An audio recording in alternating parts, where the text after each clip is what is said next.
Hello and welcome to the top custom Hearthstone cards of the week, where we look at some fan-made cards from the r/custom Hearthstone subreddit. First up, we have Mist Hunting, 2-mana Huntress spell that gives all enemy minions stealth. Whenever a minion reveals itself, deal 2 damage to it. So this card has a couple of different layers to it. First, and probably most troublesome in my opinion, giving the enemy minions stealth will momentarily get rid of the taunt until those minions attack again. This is the main advantage of the card because it gives hunters a way around taunt. And while I know taunt is cheat, I think it's an important ability and anti-aggro tool that should almost always punish aggro players. Taunt minions have lesser stats or some sort of disadvantage to pay for having taunt. And while I think it's alright to have some cards that can counter taunt, giving Hunter a cheap way to ignore enemy taunts may just be too annoying. You could cite Priest's Master Spell as an example of getting around taunt, but it costs 4 mana, and Priest doesn't really have the strong aggro build to back it up. So while I'm a little concerned that Mist Hunting is a cheap solution to getting around taunt, what's really cool about the design is after your turn, the spell gives control over to your opponent. What I mean by this is your opponent now has a board of minions with stealth. They can choose to just attack with all their minions, any taunt minions get their ability back, and it's like Mist Hunting was just an explosive trap or consecration. But let's say they also have a Tiny Fin, and because they know it will be dealt 2 damage when they attack and reveal it, they can first buff it to keep it alive. In fact, after they buff it, they don't even have to attack with it, and instead they can keep the stealth and continue to buff it to make it their win condition.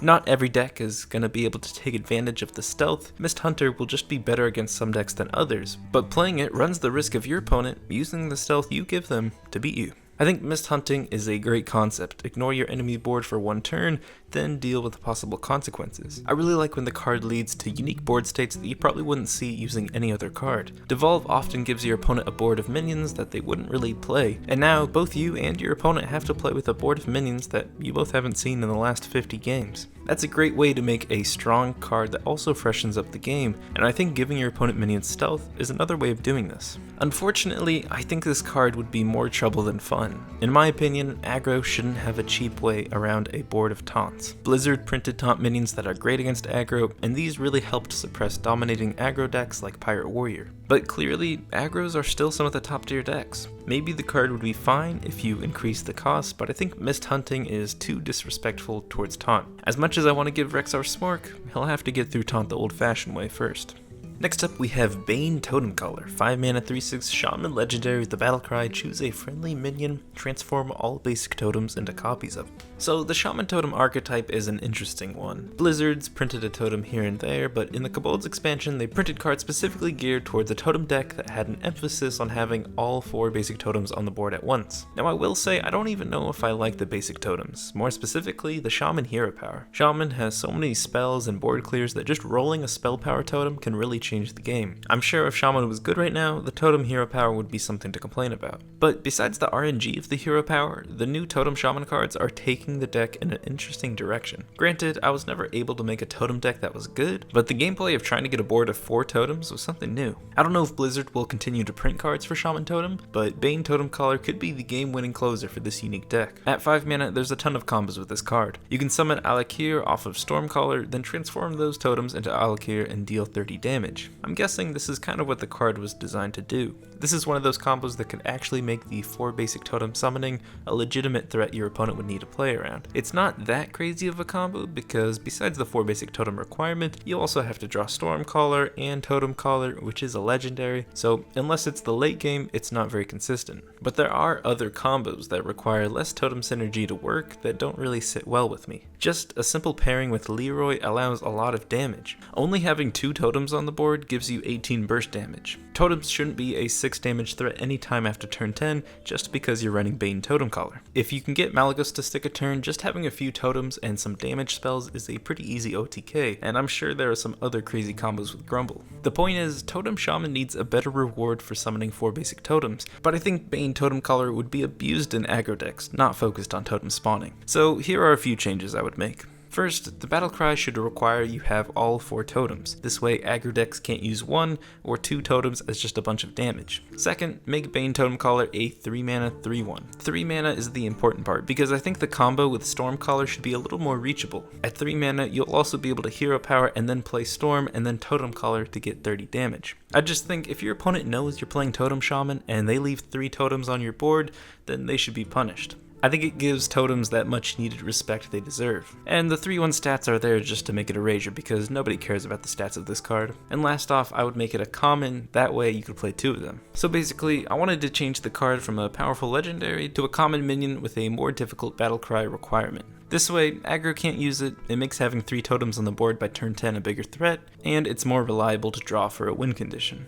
Now, there would still be problems with the Totem deck, in fact, problems still with this card, but I think I've spent too much time on Totem Shaman. Maybe I could do a series talking about trying to fix archetypes, but for now, I'll leave you with my version of Bane Totem Caller. Next up is Fel Bloom Potion, a spell that at the start of your turn discards a random minion and empowers the spell. This turns the card into an empowered potion, which becomes a buffing spell that gains the cost, stats, and keywords of the minion that was discarded. Some quick clarifications. Because the card doesn't have a mana cost, I'm assuming that you wouldn't be able to play it until it's empowered. Also, like Shifting Xurus, when you draw the card, it's technically already been the start of your turn, so for Fel Bloom Potion, this means you won't be able to play the spell into your next turn, where at the beginning, it will discard one of your minions and empower the spell. And last clarification, keywords are the bold text on cards that grant certain abilities. You'll be able to get simple abilities like Wind Fury, Charge, and Spell Power, but other things that require more non-bold wording like battle cries and death rattles won't be a part of the buff. I'm finally done with all the explaining. I want to first take a look at how Fel Bloom Potion approaches discarding. Traditional discard is usually a battle cry. You get to choose when you use it, but it's random which card in your hand will be discarded. Fel Bloom is the other way around. You don't get to choose when you discard, but you have more control over what gets discarded. The spell only discards minions, so you can look at the ones you have and decide if you want to maximize the chance to discard the best one. But sometimes your best play for that turn won't line up with the best strategy to discard the right minion. For example, let's say you have 5 mana this turn, your opponent has a weak minion on the board with 1 health. The right play for the board would be Despicable Dreadlord, but your other minion is Possessed Lackey and you just drew Fel Bloom Potion. If you play Despicable Dreadlord, you'll discard Lackey and you'll lose the Death Rattle, and the Empowered Potion will be a bad 5 mana 2/2 buff. If you play Lackey, you'll now have a weaker board,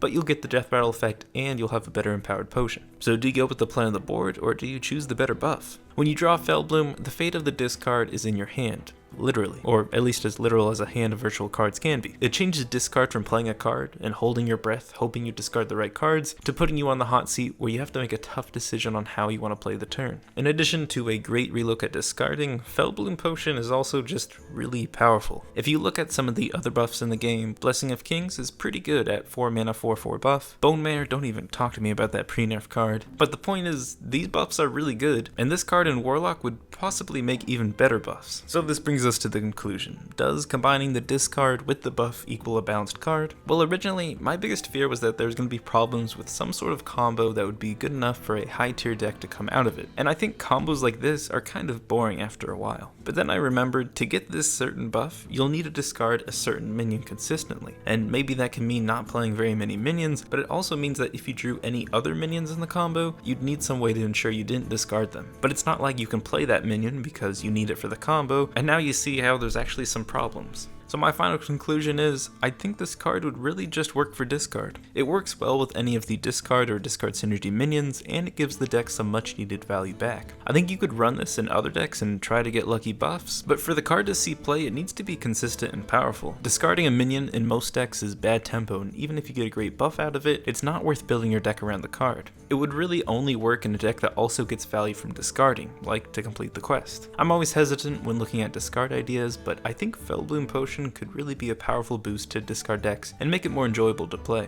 Great card, and I wish there was more discard like it. Next up is Down to the Abyss, 4 mana shaman spell that devolves a random minion until there is a 0 cost 1 on the battlefield. Now, I'm actually going to hijack the card idea and change it into something else. I think Down to the Abyss should instead combine Devolve and Defile. It's a 6 mana spell that devolves your enemy board until there's 1 minion that costs 0. It's more powerful than Devolve, and it has the potential to completely rid your opponent's board of value. So let's say your opponent has a board of some minions. Like Defile, you can try to set yourself up for a big play. Kill off 2 small minions, play Abyss, and watch as your opponent's board turns into a penguin and a medium minion. But in some situations, you won't be able to get rid of your opponent's cheaper minions, so it will only go off once or twice, and it's almost like you just played an expensive Devolve. Down to the Abyss is great in control matchups, but it's definitely not good against aggro. Overall, I just know Devolve is great for dealing with powerful cards, and Defile is a really fun board clear to play. I think combining the two in this way could be a unique approach to a more controlling board clear for Shaman. And last up, we have a cocky card, Apoyo Grande. 6 mana, 4/6 neutral beast that at the end of your turn summons a random egg, and it has the death rattle, destroy all your eggs. This is what I'm talking about when I'm looking for a more powerful and expensive egg card. If you weren't already taught this in elementary school, the eggs are Runic Egg, Nerubian Egg, Devilsaur Egg, and Dragon Egg. Now, one flaw with the game, and not this card, is that Devilsaur and Runic Eggs are the only 2 eggs in Standard right now. Will Blizzard ever print more eggs? I have scientists looking into it, but I think for this card to work, we have to break the rules and just let all the eggs throughout history be allowed in Standard from Apoyo Grande. I think the card would play a lot like Murloc Knight did. Pretty much every turn, it could summon you a random amount of value, and overall, it's a threat on the board your opponent would want to get rid of. What's amazing about Apoyo Grande is destroying the minion potentially makes the board worse off for your opponent because the death rattle will activate all the eggs. Not only is this card great for Carnivorous Cube, I mean just imagine all the chickens and eggs you could get, but my favorite decks like Destructive Warlock and Death Rattle Egg Hunter would thrive with actually having more eggs on the board to use egg activators on. It just brings a tear to my eye when I see such a beautiful card.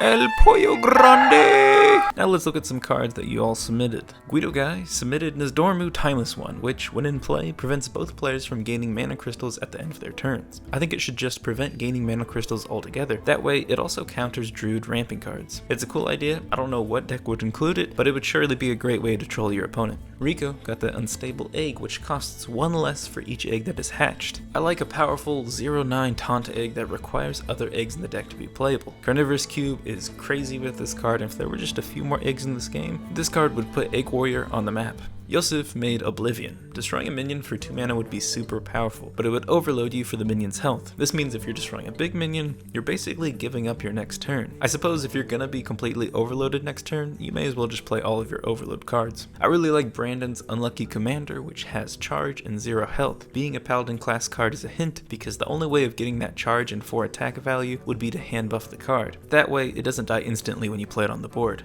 It's a unique card idea, and a pretty funny minion to get off of Evolve. Daniel submitted a bunch of sheep, and I liked the design and artwork he chose, so I thought I'd let them ride as we close out this episode. Thank you all for watching. If you enjoyed the video, a like would be appreciated. If you want to make your own cards, check out or submit cards on the r/custom Hearthstone subreddit, or submit cards to me via email or Twitter. All the information is in the description. I'm pretty sure I can do these episodes bi-weekly, and I'll try to get other videos out in between. Thank you all for watching, and until next time, ta-ta.